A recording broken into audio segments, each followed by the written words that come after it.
माँ जी, ये लीजिए आपकी गर्मा गर्म चाय। सॉरी माँ जी, मैं आज आपके नाश्ते तक रुक नहीं पाऊँगी। ऑफिस में इम्पोर्टेंट मीटिंग है, इसलिए मुझे अभी निकलना होगा। ठीक है बहू, तू जा अपने काम पे ध्यान दे, मैं नाश्ता कर लूँगी। Thank you mummy ji. Mummy ji, मैंने घर का सारा काम कर दिया है, नाश्ता बना दिया है, लंच भी बना दिया है। आपको जब भूख लगे तब आप खा लेना। मैं निकलती हूँ। ठीक है बहू, तू इतनी चिंता क्यों करती है? अभी मेरे इतने हाथ पैर चलते हैं। तू किसी दिन खाना नहीं बना पाए तो मैं बना के खा सकती हूँ। तू परेशान मत हुआ कर बेटा। नहीं मम्मी जी, मुझे बहुत अच्छा लगता है कि मैं आपका सारा काम करके जाती हूँ और मैं फ्री माइंड भी रहती हूँ। मुझे ऐसा नहीं लगता कि मैं आपके लिए कुछ काम छोड़ के आई हूँ, क्योंकि मैं इतनी खुशकिस्मत हूँ कि मुझे आपके जैसी सास मिली है। और आपके जैसी सास से काम कौन करवाएगा भला? सही कहा ना मम्मी जी? तुम भी ना बहू, अब लेट नहीं हो रही हो? जाओ जल्दी। हाँ हाँ मम्मी। मम्मी, अरे पायल, आजा आजा बेटा। कैसे हो मम्मी? मैं बिल्कुल ठीक हूँ। तू बता, आज सुबह सुबह अचानक कैसे? मम्मी जी, मैं निकलती हूँ ऑफिस के लिए। अरे वाह भाभी, आपको तो घर में कोई और बैठा है दिखाई ही नहीं दे रहा। अरे दीदी, आप कब आई? आपने तो फ़ोन करके बताया भी नहीं कि आप आ रही हैं। अरे क्या कब आई? अरे आपको जब टाइम मिलेगा देखने का तब तो आप देखेंगे ना। कोई कदर ही नहीं है ननद के घर में। और ये क्या बात हुई, मैं फोन करके आऊँ? अब मुझे अपने मायके आने के लिए आपसे परमिशन लेनी पड़ेगी क्या? अभी मेरी माँ जिंदा है। आप जरा बहू बनकर ही रहिए, इस घर की मालकिन बनने की कोशिश मत कीजिए। अरे नहीं दीदी, मेरा वो कहने का मतलब नहीं था। सब समझती हूँ आपका मतलब। ये नहीं कि ननद आई है तो थोड़ा खैर खबर पूछ लूँ, 2 मिनट बैठ लूँ, कुछ चाय नाश्ता दे दूँ, बस बिना फोन करके क्यों आ गई? बहू तो ऑफिस के लिए लेट हो रही थी ना, तो जा ऑफिस, मैं हूँ ना घर में, मैं देख लूंगी पिंकी का नाश्ता खाना सब कुछ। और वैसे भी तूने तो सब कुछ बना के रख ही दिया है ना, खाना ही तो है। तू जा जल्दी, आके बात करना। जी माँ जी। देख रही हो मम्मी? हाँ हाँ, सब देख ही तो रही हूँ। कुछ ज्यादा ही सिर पे चढ़ा लिया मम्मी आपने भाभी को। पहनावा तो देखो, जीन्स टॉप पहन के मैडम ऑफिस जा रही है। अरे घर की बहुओं को ये शोभा देता है क्या? अरे तो क्या हो गया, उसकी मर्जी, अब ऑफिस जाती है। अब ऑफिस में तो ऑफिस के हिसाब से ही जाना पड़ेगा ना। मैं उसको साड़ी पहना के तो ऑफिस नहीं भेज सकती। और वैसे भी अब वो जमाना नहीं रहा जब बहुएं साड़ियों में लिपटी रहती थी। साड़ियों में इसलिए रहती थी क्योंकि वो घर के बाहर नहीं निकलती थी। अगर अब उसको साड़ी में कंफर्ट नहीं लगता है बाहर, तो जो मर्जी वो पहने, हमको क्या करना। वाह मम्मी, आप तो बड़ी मॉडर्न हो गई हो। इतनी मॉडर्न तो कभी मेरे टाइम में नहीं थी। भाभी को तो खुला छूट दे रखी है आपने, जब मर्जी हो जाए, जब मर्जी हो आए, जी भर के शॉपिंग करे, जी भर के घूमे, जो मन हो वो करे। आपको तो कुछ फर्क ही नहीं पड़ता कि आपकी बहू क्या कर रही है, कहाँ जा रही है। पिंकी, चाय पिएगी? क्या चाय पीऊंगी, तुम्हारी बहू तो चली गई, अब क्या यहाँ भी बना के चाय पीऊं? अरे नहीं नहीं, बहू ने मुझे अभी चाय बना के दी है, तू ये पी ले। रहने दो मम्मी, आप भी दिखावा मत करो, पी लो। अच्छा, तू दामाद जी और बच्चों को नहीं लाई? मम्मी तुम्हारे दामाद जी तो अपने कामों में बिजी हैं और बच्चे यहाँ आना ही नहीं चाहते। और फिर मेरी सास भी अकेली हो जाती है जब बच्चे आ जाते हैं, तो इसलिए मैं उनको वहीं छोड़ आई। अच्छा किया बेटा, तेरी सास की सेवा करना तेरा पहला धर्म है और उनकी देखभाल भी करना। हाँ मम्मी, मुझे तो मेरा धर्म बता रही हो, लेकिन अपनी बहू को भी जरा सिखा दिया करो। मैडम को शॉपिंग करने से ही फुर्सत नहीं मिलती। अलमारी देखिए भाभी की, अलमारी खोलो तो कपड़े सिर पे आते हैं। इतनी एक से एक बढ़ के कपड़े खरीद कर रखे हैं। अरे इतनी फिजूल खर्ची कौन करता है? मेरी किस्मत फूटी गई थी जो ऐसे घर में शादी हुई। आपको पता है, आपके दामाद मुझे खर्चे के पैसे भी गिन कर देते हैं और खर्चे होने के बाद भी एक एक रुपए का हिसाब मारते हैं मुझसे। मैं तो मर्जी से कुछ खरीद भी नहीं सकती। एक चीज को खरीदने के लिए 10 बार हाथ फैलाना पड़ता है और तब जाके देते हैं। और उसमें भी 1000 मांगो तो 500 देते हैं, बोलते हैं इसी से काम चला लो। और 500 देने के बाद भी एक एक रुपए का हिसाब चाहिए उनको। और यहाँ भाभी को देखो, भाभी से तो कोई पूछने वाला ही नहीं है। रोक टोक तो बहुत दूर की बात है, जो मर्जी भाभी खरीदती है, जब मर्जी बाहर घूमने जाती है। मेरे तो भाग्य फूटे थे जो ऐसे घर में आपने मेरी शादी कर दी। मुझे दोष मत दे बेटा कि तेरी शादी मैंने करवा दी। तूने जैसा बोला था वैसा लड़का ढूंढा मैंने तेरी शादी के लिए। तुझे सरकारी नौकरी वाला, अच्छा पैसा कमाने वाला लड़का चाहिए था, वो हमने ढूंढ दिया। पर क्या फायदा ऐसे पैसे का मम्मी, जब आप खर्च ही नहीं कर पाओ, अपनी मर्जी से एक चीज नहीं खरीद पाओ। अरे लाइफ तो ऐसी होनी चाहिए जैसे भाभी की है, ना घर का टेंशन ना बाहर का टेंशन। पिंकी, बहुत हो गया, ये क्या लगा रखा है तूने? भाभी भाभी ऐसी, भाभी वैसी, भाभी ये भाभी हो।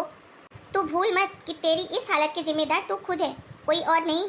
और मेरे ऊपर तो लांछन लगाना नहीं। हमेशा तुझे समझाती थी बेटा पढ़ लिख ले, पढ़ ले, अपने पैरों पर खड़ी हो जा, 4 पैसे तेरे हाथ पे रहेंगे तो किसी के सामने तुझे हाथ नहीं फैलाना पड़ेगा।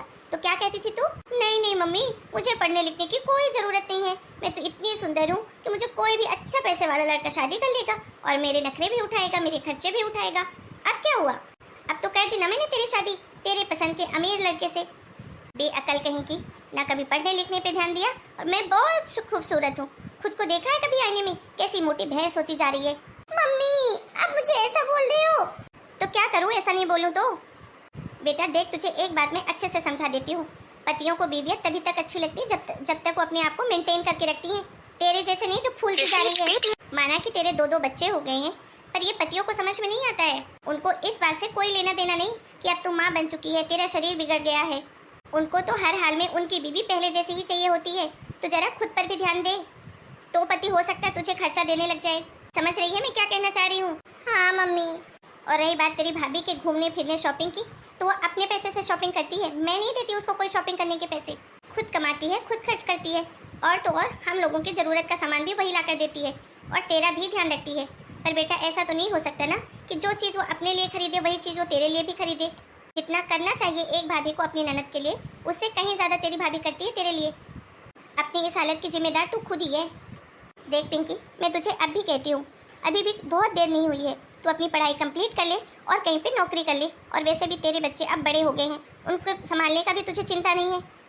बाहर जॉब करने जाएगी, 4 लोगों से मिलेगी, अपनी पर्सनालिटी डेवलपमेंट कर, पैसे कमा और अपनी ज़िंदगी अच्छे से जी। और इससे तेरे पति को भी अच्छा ही लगेगा कि मेरी बीवी एजुकेटेड और नौकरी वाली है, जो 4 लोगों के सामने बात कर सकती है, कॉन्फिडेंट है, सब कुछ है। और हर पतियों को ऐसी बीवी अच्छी लगती है। घर में गोबर करने वाली बीवी किसी को अच्छी नहीं लगती। आई कुछ समझ में कि अभी भी तेरी अक्ल घास चढ़ने गई है? आप सही कह रही हो मम्मी, काश मैं पहले ही आपकी बात मान ली होती तो आज मुझे ये दिन नहीं देखने पड़ते। वही तो, आजकल के बच्चों को जब बोलो तब तो उन्हें दिमाग में ये बात घुसती ही नहीं है। अरे बाद में पछताने से क्या होगा, जब समय रहते तुम कुछ करोगे ही नहीं। ये तो वही बात हो गई कि अब पछताए होत क्या जब चिड़िया चुग गई खेत। फिर बस कुछ करना है नहीं, जिंदगी में मेहनत करी नहीं और दूसरों की तरक्की से बस जलते रहो। वो ऐसा कर रही है, वो वैसा कर रही है, हमारे पास ये नहीं है, हमारे पास वो नहीं है। अरे उसने मेहनत किया है तो उसको तो उसका फल मिलेगा ना। आप सही कह रही हो मम्मी, मैं भी अब अपनी पढ़ाई जरूर पूरी करूंगी। और बेटा ये जो तू मुझे बोलती रहती है ना, शादी कर दी शादी कर दी, मैंने कभी तुझे शादी के लिए फोर्स नहीं किया। मैंने हमेशा तुझे पढ़ने के लिए ही बोला। लेकिन जब मैंने तुझसे एक बार ही पूछा था कि शादी का क्या करना है, तो मुझे ऐसा लगा तैयार ही बैठी थी कि बस शादी कर दो। और हमने कर दी शादी और तू हाँ भी कर दी। अब इसमें हमारी क्या गलती है? अरे माँ बाप बच्चे की शादी तो करते ही हैं, हमने भी कर दी और तेरे मनपसंद का लड़का ढूंढा। ऐसा नहीं कि किसी अरे गहरे से शादी कर दी। अब वो तेरे साथ ऐसा बर्ताव करता है तो उसमें हम क्या करें? और वैसे भी बेटा आज की महंगाई में जितना कमाओ उतना कम है। दामाद जी भी की मुझे नहीं लगता कि कोई गलती है इसमें। अरे अकेले कमाने वाले हैं, घर में 4 लोग हैं, तू है, तेरी सास है, तेरे 2 बच्चे हैं, बच्चों की पढ़ाई का खर्चा है, सास की दवाइयों का खर्चा है, तो बेचारे कितना मेंटेन करेंगे? अगर तू भी कमाती तो उनका हाथ बटाती और तुम दोनों अच्छी जिंदगी जी पाते। मुझे समझ में आ गया माँ आपकी बात। मैं अब अपनी पढ़ाई पूरी करूंगी और उसके बाद कहीं ना कहीं नौकरी जरूर करूंगी, भले ही थोड़े कम पैसों की क्यों ना मिले। आखिर अपने कमाए पैसों से खर्च करने का मजा ही कुछ और है, क्योंकि उसमें कोई हिसाब तो नहीं मांगेगा मुझसे। वही तो, अब घुसा है तेरी मोटी अकल में। अच्छा चल, नाश्ता ठंडा हो गया होगा, गर्म करके लाती हूँ, दोनों नाश्ता करते हैं। तेरी भाभी बना के गई है। हाँ मम्मी, भाभी सच में आप लोगों का बहुत अच्छे से ध्यान रखती है। आज भाभी आएंगी, मैं उनसे भी सॉरी कहूँगी। मैं उनके साथ हमेशा बुरा बर्ताव करती हूँ, लेकिन फिर भी भाभी मुझे पलटकर कभी कुछ नहीं बोलती। हाँ बेटा, सच में तेरी भाभी बहुत अच्छी है और हम सबका बहुत अच्छे से ध्यान रखती है, पूरे इस घर का ध्यान रखती है। बेचारी सुबह से उठती है, घर के सारे काम करती है, खाना बनाती है, नाश्ता बनाती है, एक काम छोड़ के नहीं जाती मेरे लिए। फिर थकी हारी शाम को घर आती है, उसके बाद खुद ही खाना बनाती है, किचन साफ करती है, सारे काम निपटाती है। सोते सोते उसको 12 बज जाती है, फिर भी कभी उफ तक नहीं करती। बेटा और क्या चाहिए मुझे? आप सही कह रही हो मम्मी, सच में भाभी बहुत अच्छी है। दोस्तों मेरी आप सबसे भी यही रिक्वेस्ट है कि आप अपनी बेटियों को खूब पढ़ाइए लिखाइए और उन्हें अपने पैरों पर खड़ा कीजिए, ताकि कल को उसे अपने खर्चों के लिए किसी के सामने भी हाथ नहीं फैलाना पड़े और वो आत्मनिर्भर होकर अपनी ज़िंदगी अच्छे से जी सके। अगर हमारी आज की कहानी आपको अच्छी लगी हो तो प्लीज़ लाइक करें, अपने फ्रेंड, अपने परिवार वालों के साथ ज़रूर शेयर करें। और अभी तक अगर आपने चैनल को सब्सक्राइब नहीं किया है तो प्लीज़ सब्सक्राइब करें। फिर मिलूंगी एक नए वीडियो में एक नई ही मॉरल स्टोरी के साथ। तब तक के लिए आप सभी को राम राम। अपना और अपने घर परिवार का खूब ध्यान रखें।